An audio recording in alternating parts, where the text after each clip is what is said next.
Hello, everyone. I am sorry to tell you that there's no episode this week. Noor has given up all his legacy and his podcast to his best friend, Janty.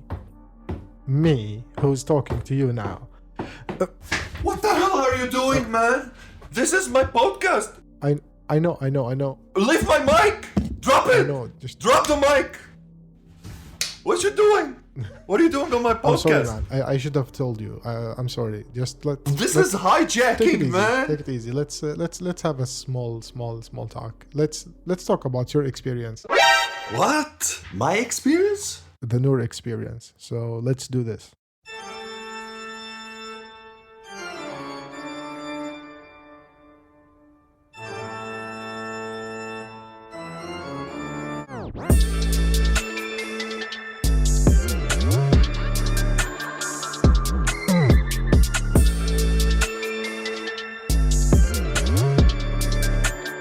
Hello, everyone. This is Janty speaking. Today, it's a very special episode. I have my best friend here and my brother from another mother that will enrich this podcast with his own experience. Noor, how are you? I'm doing great, and I'm really glad that we are having this opportunity to collaborate again. Yeah, it's a comeback. Yeah, it's a comeback. I hope it's not a rebound. No. As I said, I've been listening to the college experience from the very beginning, and I am very impressed. I mean, it's not because you are my friend I'm saying this, but I am really proud of all the things that you've been doing and all the valuable stories and the guests that you've been hosting. But today, it's about you. Today, it's something that I think, if I can speak on behalf of the all listeners, they've been waiting for this episode somehow. Dudum. They want to know more about Nour and Nour's experience. Who is Nour, and what about all of this that you're doing? So the mic is yours. Thank you, man. Well, actually, before I begin, I would like to start by saying that Janty is the one that we've been in the lab together doing all the chemistry. Pinkman and Mr. White doing things in Arabic context and then trying to have something, a plot, an idea. So me and him working hand in hand in discovering dimension of podcasting and entertainment. It's, let's say, between two quotations.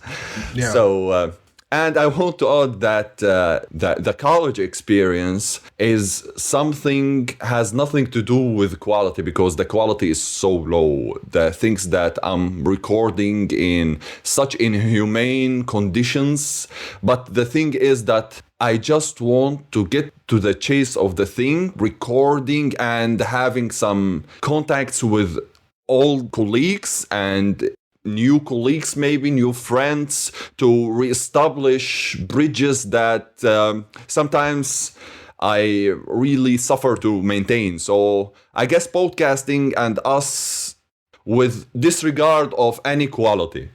Yeah, I mean, I totally understand you, and we've been in a journey together also before that we had some sort of experience together doing things, and I know how it is hard to do something with a very few equipments. An amateur, when you need some equipments, when you need software and the quiet place and everything. But to be honest, I mean, what you are doing, in my opinion, is that I don't look at it in a quality way. I look at the value of it, the content itself, and how true and genuine you are and all of your guests, which makes it very interesting, yet also very successful experience so far. And I hope that you continue. I hope that you don't stop. You keep doing this because it is something that is giving me, at least as one of the listeners, a very different perspective and insights about the stories that you've been presenting in your episodes and discussing with your guests. So just go for it, keep doing it,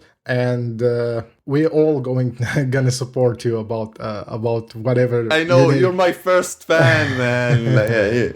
Yeah, you're my cornerstone and all that, you know that.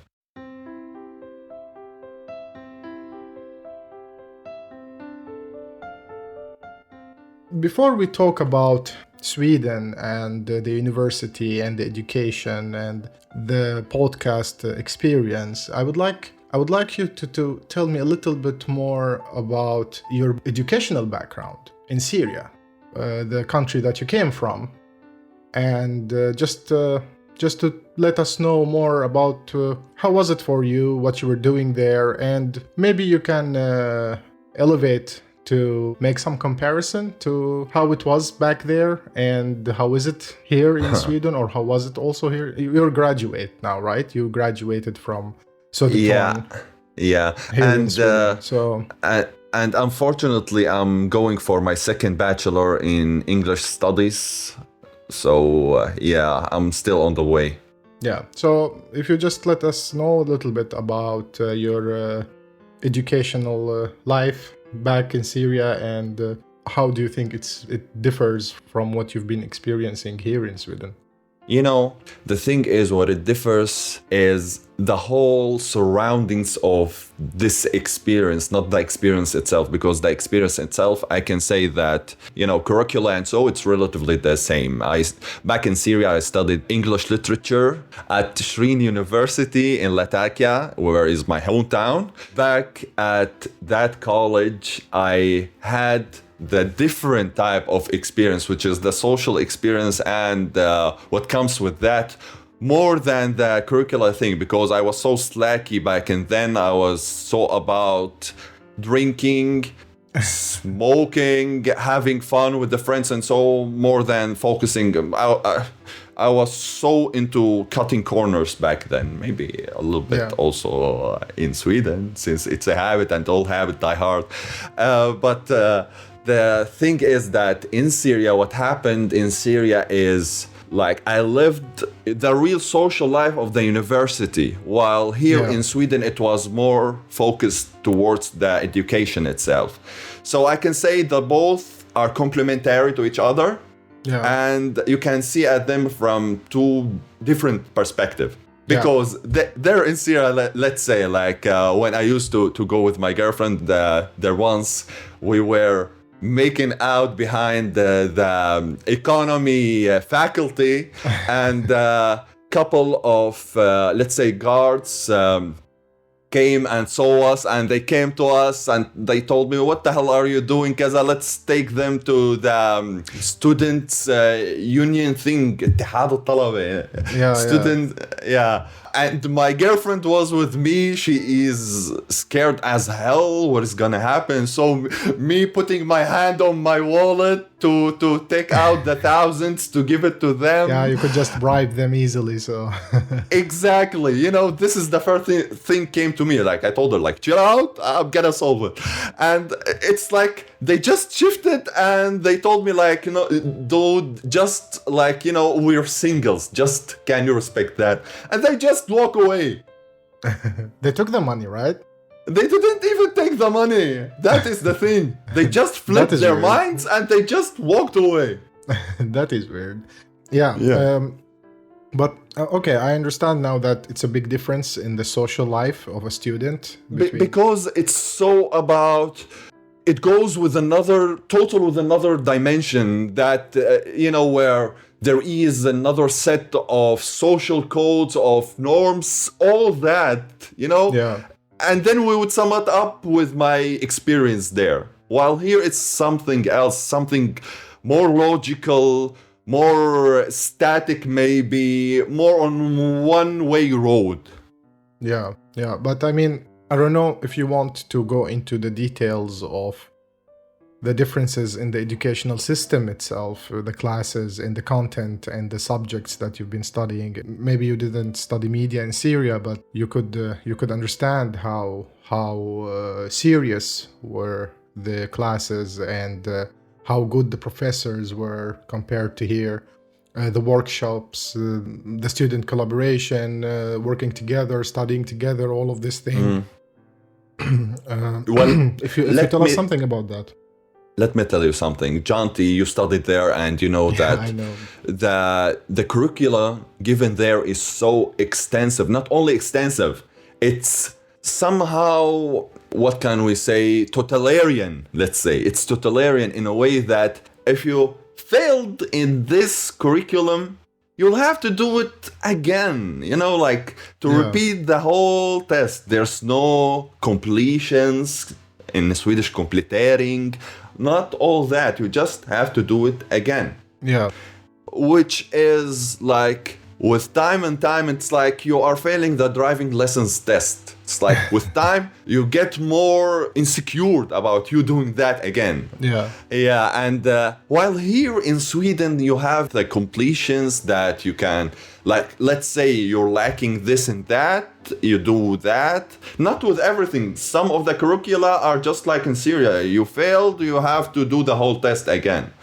But the more you go into the years and so, the more flexible they become, which is something good.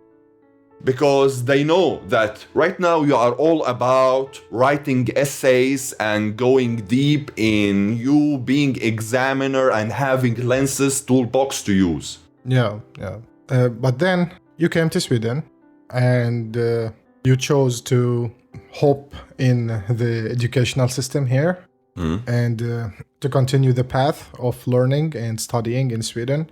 My first question here, I also studied some courses here in Sweden, in Stockholm, but I didn't study like bachelor degree of any sort. I just made some courses in Stockholm University, and I did some programming courses in like private schools and so, but I wasn't like so much integrated with the Swedish educational system in general, which my question will come here to ask you is that how easy was it for you to integrate in the Swedish educational system, since, as you explained, it's been huge differences between what you've been used to back in your hometown and here in Sweden. How was it? Oh my God.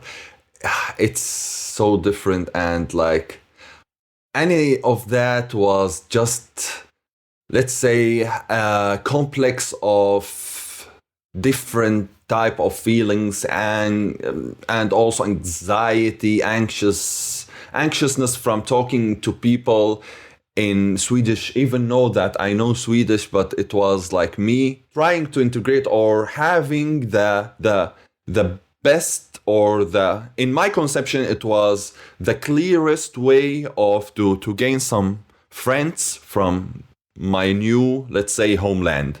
Yeah. So it was a mix of anxiety and me having no clue how am I gonna go and approach. It was like watching how the gazelles are looking around for tigers and for lions. Yeah.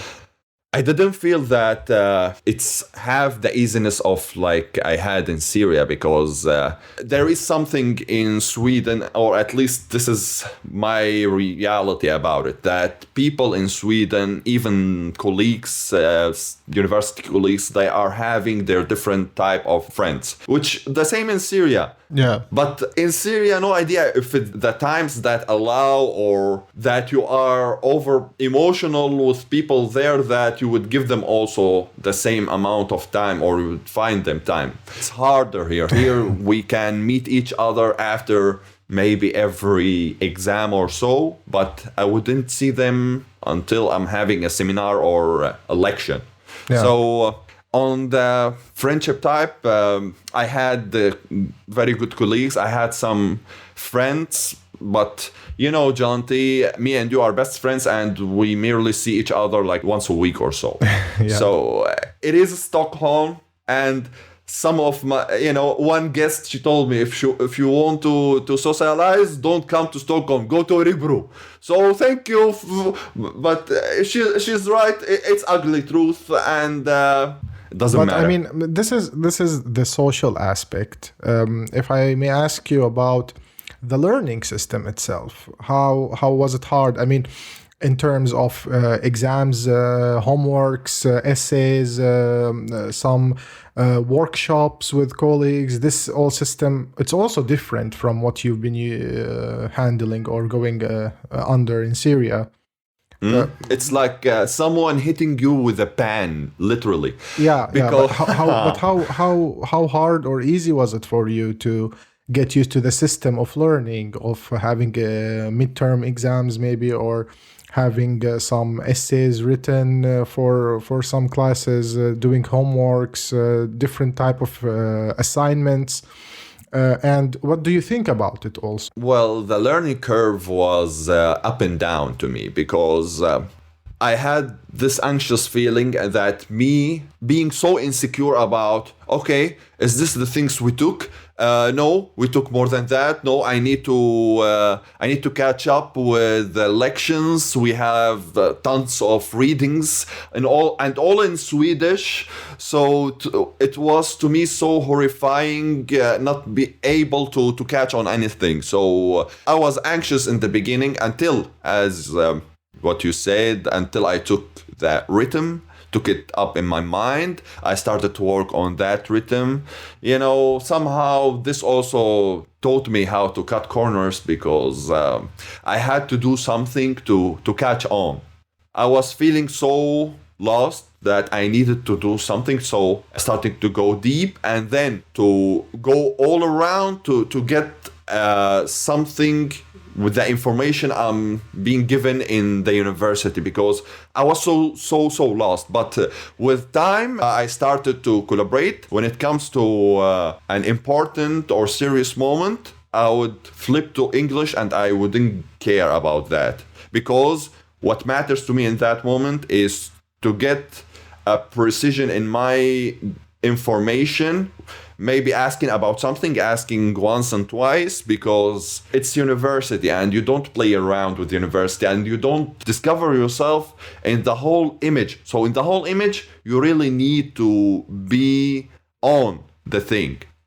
So I guess under the seminars, the thing is that I had seminars with different groups. For me, as maybe defensive mechanism, I had to take the lead in order for me to set the rhythm, like by setting the, let's say, setting the field of the study. One of my seminars, I made the whole group talk about the anime because I'm comfortable there. I spoke in English and I managed to serve that on a silver plate with ayami taste. This is a good strategy, I think. I mean, it's a very efficient strategy to do, to get yourself more involved, because if you step in and you try to take the lead in something, even if you are not fully into it, like you don't have the whole knowledge, it's not your expertise, or it's something that it's not your best side, but that's the thing. You get more involved, you take the lead, and you get better at it while doing it. And I think this is a very good strategy for integrating more and also adding value to the thing that you're doing in the university. Which, by the way, it's also a strategy that I used to somehow start informing them that how do I function and how I think, what are the genres I'm interested in. Somehow I was working on like setting some ties with them, subconsciously. I didn't have the same chance like to give them that on so often on a bar session, on a beer session or something like that. So I had to channel that during the school itself. Yeah, that's very interesting. Then you started studying in Södertörn's University. Mm-hmm. What did you study? What was your major? Hmm? My major was actually media and communication science, focusing on global studies, on the media, on fake news, misinformation, and social media in general. And you graduated? I I technically graduated. I graduated at the first of the new year, actually in 2020. Because in the last semester I had to do the placement, which is having internship. Yeah, and you know the whole details of this internship, and so even in that it was lots of bitterness and pain actually to fix an internship Yeah. You know, the whole thing is so messed up. Yeah. So, if you would describe your experience studying in Sodertorn University in 3 words, what would they be? Well, I would say pragmatism, meta information, and anxiety. Yeah, anxiety is a big player here, key player A focal in point, the yeah, experience. Yeah. yeah. But if I may ask you, why media?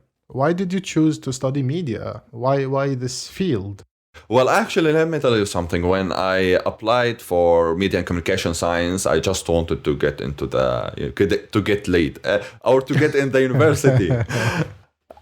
So basically, I didn't know what I was signing on, but I knew that this major is in English, so it made me a bit relieved. Yeah. So I signed for that, and then when I went, I was really surprised for the type of the information given there. I loved it. And I say that the following, that media and communication science isn't something for you to find a job. It's a transitional moment on your humane level to get to know things from a bigger perspective and to enrich your way of seeing things. But if you are looking to find a job just like after you graduate, that is something very hard. In my case, I'm trying to go for a master's. So in others people's case, maybe they managed to do that, and good luck to them. But the thing is that you need to do something for your own. Don't stick to that you have a bachelor. Right now, people are having masters and doctrines and everything happening, and the quality, or let's say the krav in Swedish, the qualifications are getting higher and higher with time, and your bachelor is somehow isn't.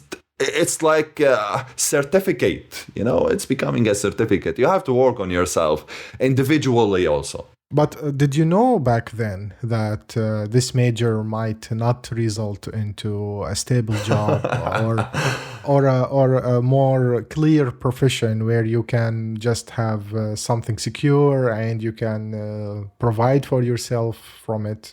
Did you think about this when you started, or you thought, oh, Well, I will study media and I will become an anchor or a journalist or something? Well, your question is, simply the answer is when I went to the first lection or the introduction, let's say. So we sat there, the dean came and start talking how 70% of the graduated from media and communication science find a job. And so, those titles, slogans, and I thought that 70%, oh, it's a good number, but it's like those numbers that you don't know what the hell they mean until you go so deep. I think a lot of parameters play a role in this that you need to be aware of to know what really 70% mean here in this context. Yeah, and in this context, I only heard the 70% and nothing else. So I said, oh, good. Then I have a pretty good chance there. So afterwards, with time, working on this major, finishing this and that, having fun actually with theses, those theoretical, rhetorical perspective we were gaining. A number of theorists are just ringing on my brain, and it was so amazing until I arrived to the placement. The placement, which is the last, let's say, the last season of my study, which is the last semester or termine. So in that time, I started to look for placements, actually, let me tell you something. When I started this major, in my head, when they said that in the last semester there is the placement where you can go and have some good practices, even abroad, you know what rang in my head? I'm gonna be an intern at BBC News. Like, oh, yeah. And then in the last season, I ended up at a startup company. I didn't take my experience from the experience itself, but I took it from myself since I was discovering the whole thing. But the experience itself, it was shitload. I didn't really learn anything from it. So with time, you really discover things. You really discover what is your major you're studying at, where it's gonna take you, and where you're gonna end up in the end, which is me. I ended up as a freelancer looking for a job and not really knowing what aspects my major cover because it's a bit too much broad, let's say. So if you go back in time now, would you still study media and communication in Soderton University? Yeah. Yes, I would, because as I said, it enriched my brain. That's why. I'm taking it from the humane side. I'm not taking it from the business side here. This is very interesting, and I think it's true. Like most of us would probably do the same things that they value, even if they had the chance to go back in time and change something. They would still choose the things that they think they gained value from. Exactly.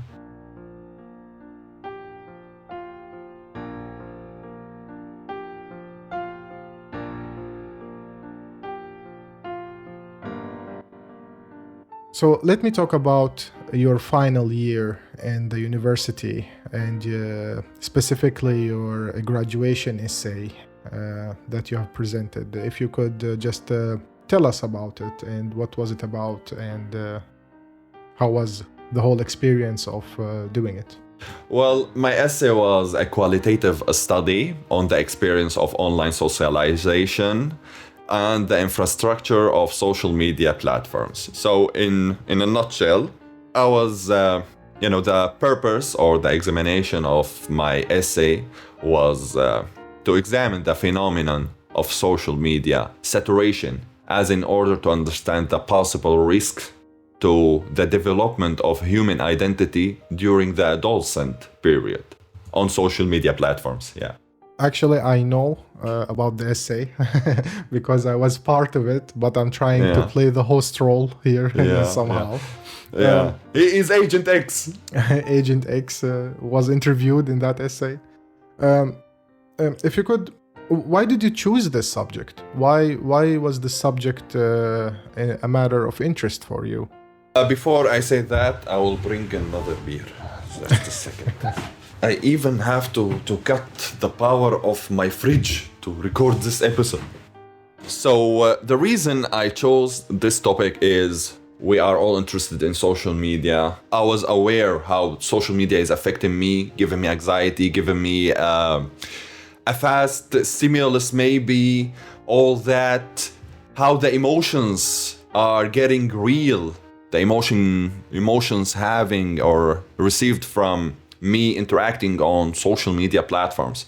So I was so interested in turning my self-observation to, let's say, a plural observation by interviewing people, asking them about how they feel their identities are getting touched by social media. How are they expressing themselves there? What are the things magnify them on social media platforms and all that? This is part of the thing, and the other part is the technical side, actually. What is making Hogwarts a magical place, basically? Yeah. I just wanted to know what lays beneath all that. So the other part is algorithms and the infrastructure of social media. And this is when comes my next question, is that we all know that social media platforms are run by algorithms that are written by developers and programmers of these social platforms. And when you think about it from the technical side, when people use these platforms, they are subjected to the rules and they are somehow limited by the frames that these algorithms allow them to do or not to do, or to expose some certain type of content, or basically shapes the way how we interact on these platforms. Could you tell us more about how the algorithms that shape these social media platforms play a big role in the way that we interact with each other virtually and socially, or using these platforms? Yeah. In general, algorithm is a set of inputs getting in sequence or getting cohesive to give you an input. And algorithms are all around you in politics, in your life, even when you are making a dish in your recipe, there is an algorithm and instructions you are following to do that.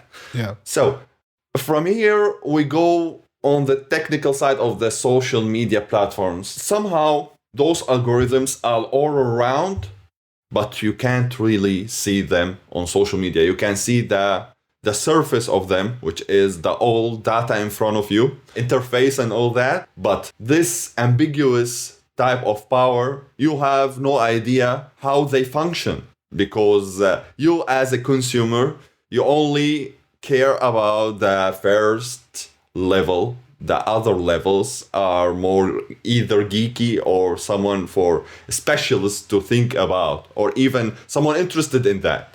Do you think major social media platforms like Twitter, Facebook, now Metaverse, and all the franchises of Metaverse, do you think if they make the platforms as an open source where everyone can read the algorithm and the code and they know how these platforms function, do you think this is going to change the way people interact on these platforms?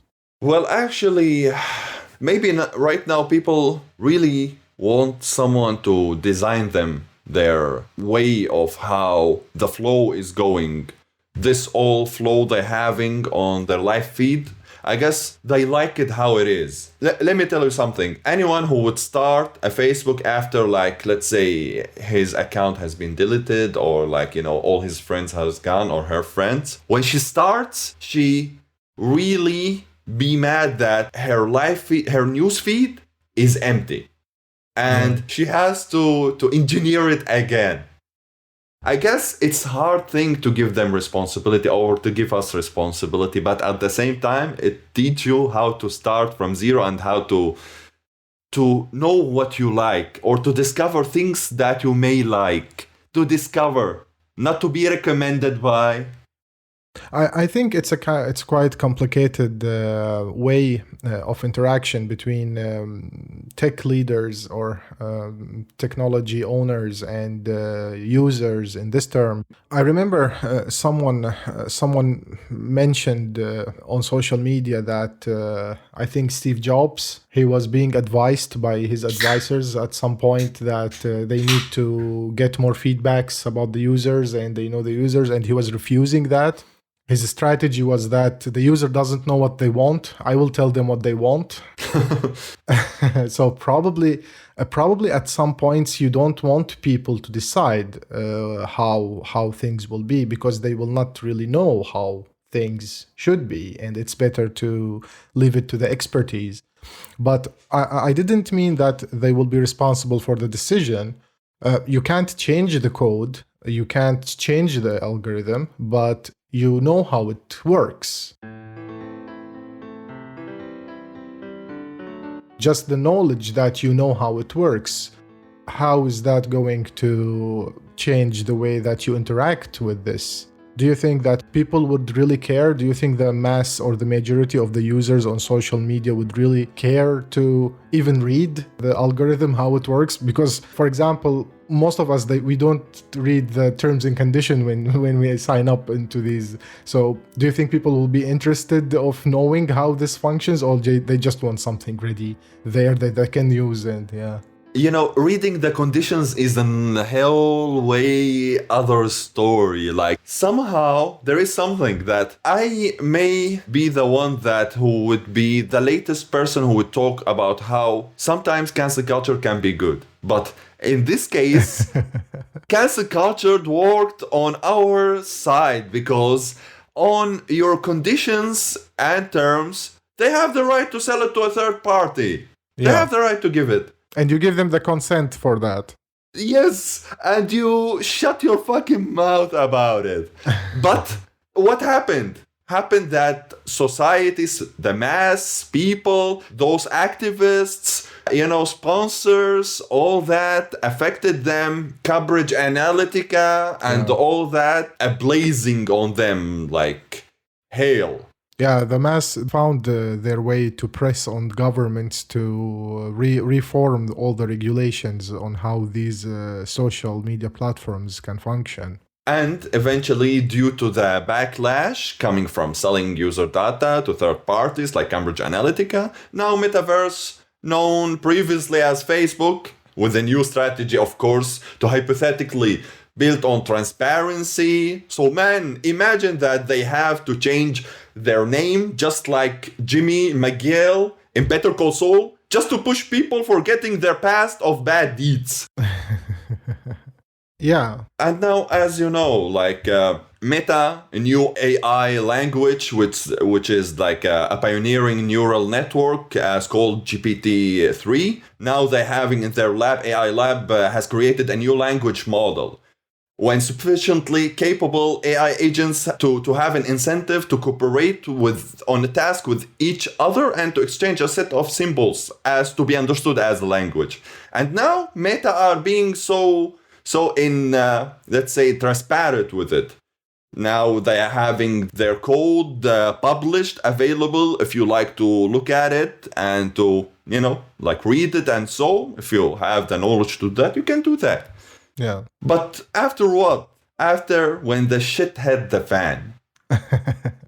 The thing is that the purpose, we all know that the purpose or the business model of these social media platform is to make users spend as much time as possible using the platform. And that would increase the exposure, the possibility to expose them to advertisement, and that's how they generate money, right? Mm-hmm. So how do you think the algorithms are trying to keep people being attached to the platform as long as possible? How do you think that it's working today, for example? If you have discussed this in your essay, doesn't it create some sort of echo chambers or bubbles? Because if everything is around you is going along with your ideas and beliefs, and everybody agrees with you, everybody likes the same football club that you are fan of, you would be more interested to be around this atmosphere. If everything around you is presenting ideas and beliefs and thoughts that you don't agree with, probably you wouldn't spend much time being in this surrounding. So would you tell us a little bit more about how do you think about this?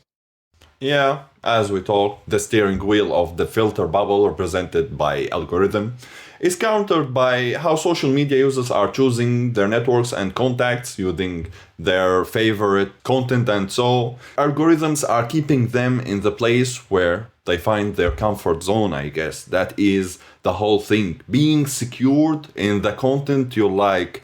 As you said, as an echo around you, going round and round. And you're just surrender to that. But isn't it there a way? I mean, I'm not gonna talk about conspiracy theories and all of this BS, but agendas could be passed through the content that you've been receiving or getting on your news feeds. That's for sure. Probably not the companies themselves that are responsible, but it could be any type of like university or a small tech lab that is creating bots that they are posting all the time some certain type of content to And since the algorithm itself is mainly focused to keep you as long as possible on the platform in a way that you would be exposed to new contents or contents that would keep you longer there, don't you think that this might also affect the way that you think about things? And we saw this, you gave an example about Cambridge Analytica. It affected the whole population with their political decision when they wanted to vote for a president.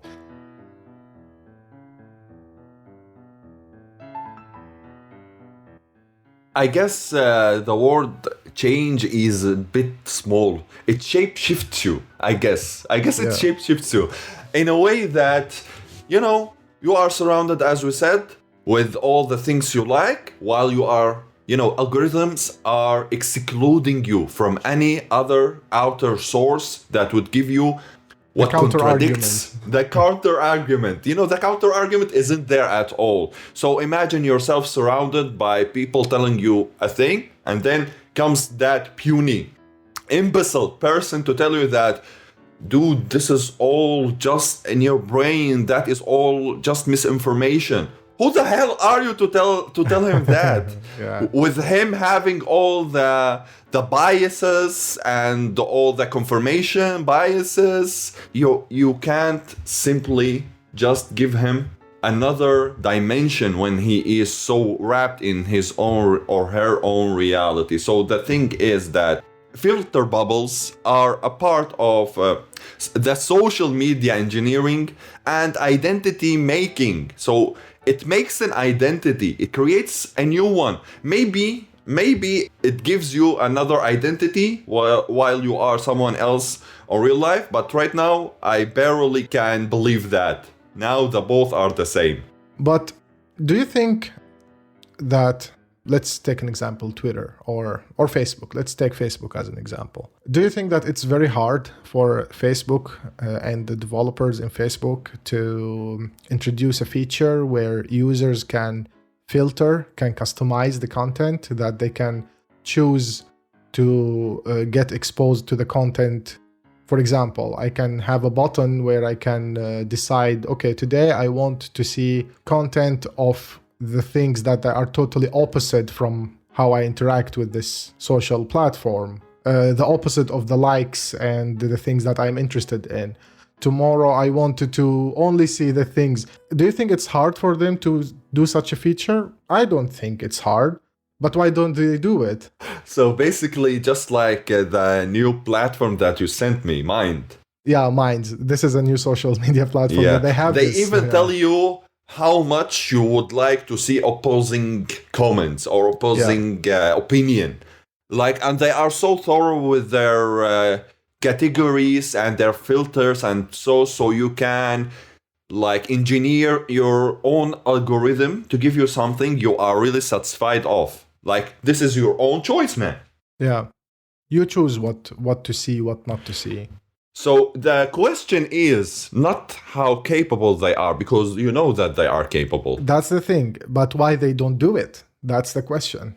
Why? Is it because they are insecure about it, first? Second, does it damage their, let's say, a preset strategy of sponsorships with those sponsors who are promoting goods on social media platforms and in a way that would hit their target of income? Or what is the problem? You need to understand what is the problem. Why don't you make it democratize it? I would guess that they probably don't introduce such feature is that they don't want big conflicts to happen on the platform. Because when you have big conflicts, like societies, war, digital war, social media wars, people would like to spend less time on this platform. There are a lot of freaks who just sit behind the screen and they set their configurations to see only the opposites, where they can go to each individual content and start cursing other people and threaten them, for example. And that will create a major conflict on the platform. It's just one of my guesses, I would say. But it's interesting to know how they think about these things. Yeah, indeed. And the thing is that the matter of conflict that us humans having interaction on social media is just like having an interaction in physical life. If you can't handle life, can't handle the assholeness in life and the bitterness of life, then the life isn't yours to it's like, just dismiss this life. You can't take it. Believe me, the same on social media. Yeah, this is very interesting. And speaking about social media and communication, you have this podcast that I am invading today and trying to play a role. You have this platform, you have the college experience that you chose to communicate with people. You chose to build something. I'm not going to speak a lot, I'm not going to put words in your mouth. Tell me, what is the college experience? Well, the college experience, if I can summarize it, is something that I wanted to, let's say, to reach my old friends, my old colleagues, to reach to new people, to have a new dimension of people, to even expand how I think, because it's the thing that you have to read different types of dissertations, understand them, and discuss them with people. Would in return would give you the intellectual beneficial. So I guess to summarize the college experience, it's something that I am the greatest winner in. And how many episodes have you been doing now so far? 8 so far. I hope that we don't stop at that. And you have this one as well. This is an episode too. Well, actually, I wanted for this to be, as we agreed, like, to be the cherry on the top of the ice cream. But I guess right now it's the sauciness of the moment that we need to just upload it. Yeah. And as I expressed in the beginning of this episode, that I'm listening to each episode you're releasing. I am one of your biggest fans. I don't miss I know. I get notification on my mobile, and while going or coming back from He's gonna my be the work. first Patreon. Yeah. I listen to it on the road, and I really enjoy the stories and the experiences that the people you've been hosting so far been telling about. What's your favorite episode then? Huh? Actually, there has been couple interesting episodes. I can't the names of the people in my brain, but Come on, don't be an artist now. no, I mean all of them are good. All of them are Yeah. interesting in their own way, and they are different as well. And they see things from a different perspective. I think this is very valuable in our human and social life. And as I told you before, you should keep going into this, and that's why I need to ask now: what is the future of this? Where do you see this going? I see this going to include everyone, actually, anyone who is having a sort of an experience on the Swedish soil, I would say. Anyone, Beautiful. including the business experience, which is this is the next, let's say, this is the next evolve of the college experience, which is the business experience, because this is where you go afterwards from the college. So I feel very honored, so you can share this exclusive things on your own podcast for the first time when I am it's hosting. so egoistic. It's so egoistic, man. And of course, I'm waiting to have this opportunity to host you, because I'm so interested in retelling and telling your story that you started it from zero here, and to let the people know how persistence and perfectionism isn't always pain in the ass. Yeah. I would be very glad. I mean, if I would be telling something about myself, actually, I would go to you the first, because you know that I'm not very good in telling stories, and I know that you are much better informing and telling stories, and you're going to be the perfect person to help me telling my story to someone. He's a liar. He can write one goddamn story, and he is very good at doing that. Don't listen to him. All right. I think that I don't have so much left. I think I covered everything I wanted to cover myself. And just for those who are listening, actually, me and Noor, we didn't agree on what we're gonna talk about. He was trying to ask like what are the questions and what's everything, and I just kept them for this episode. He doesn't know. It's not like it's pre-made, or it's not like It was natural. prepared. Yeah, I feel spontaneous. I am very glad. If there's anything you would like to talk about or to mention to your listeners, or to tell more about this. Well, I can just say that social media can be used for, it's a double-edged sword, which you can use them in a benign way or in an evil way. Benign way, like, there is a very interesting example, actually, I want to go through. Which is, it's coming from Saudi Arabia, ironically. So there is a case about the Saudi cruise, which using social media interactions to capture the happiness that passengers are having on this cruise. And this calculation is done by machine learning algorithms that create data sets collected from 3 social media platforms: Instagram, Snapchat, and Twitter. This whole thing that, it can be also, as we said, algorithms can be unfair or can be evil. Like, from when these algorithms are being learned from our prejudice and biases. When, let's say, those data being collected by governmental institutions. So if the machine that is supposed to compute the likelihood of future crimes and statistically fed by governmental institutions, and these governmental institutions are well known of centuries of racial bias materialized in police reports, arrests, urban planning, and the juridical political systems, which would be misleading about the power of algorithms in conducting such risk assessments.